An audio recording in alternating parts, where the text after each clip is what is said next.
kami temen baru tahu kalau di dekat kolam renang Ciawi Tali Cimahi ada si Amang tukang bakso yang harganya mulai dari 15 ribuan, dari mulai bakso cincang, bakso keju sampai pre-refill nasi. Kalau di sini mah tuh ini mah benar-benar cocok pisan kalau udah renang ke Ciawi Tali si gana teh wajib ngabaso ka dieu. Namanya teh bakso tetelan sono. Dari mulai bakso iga, tetelan bakso telur sama bakso urat juga ada, mie ayam juga 15 ribu dapat semedok ini. Tapi dah si kami mah penasaran gitu sama bakso kejunya yang lagi viral ini. Pasti cobain teh kejunya sampai keluar-keluar gitu baru udah keking banyaknya. Kalau mau sekalian yang komplit mah tinggal wajib aja cobain yang ini paket komplitnya. Ada tetelan, ada iganya, ada bakso besarnya. Pokoknya mah wajib ini mah dicobain pisan bakso cincangnya. Wah bener-bener isian cincangnya banyak banget. Apalagi kalau makannya teh diracik mis dasem kayak gini. Wah bener-bener juara ini mah enak pisan. Baru sampai kami juga nggak bisa berhenti makan. Apabila pas nyeruput mie-nya mah wah mie-nya teh beda dari yang lain. Baru bener-bener premium banget ini mah. Kalau dirasa kurang kenyang di sini mah bisa wajib tambahin pakai nasi. Cuman 5.000 aja bisa ngambil sepuasnya kayak gini. Udah gitu mah digalo-galoin aja ketetelan sama kuah baksonya. Wah bener-bener nikmat banget ini mah tiada tara. Tapi yang paling best of the bestnya mah si mie ayamnya berudak bener-bener leko, bener-bener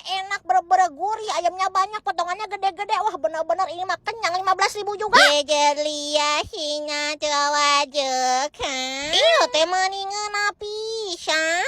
Urusan minumannya masih kami pilih es teler sononya. Wah isiannya lengkap, bener-bener banyak banget, manisnya pas, terus buah alpukatnya juga banyak. Sok atuh segera didatengin dan dicobain. Nama tepatnya teh bakso tetelan sono.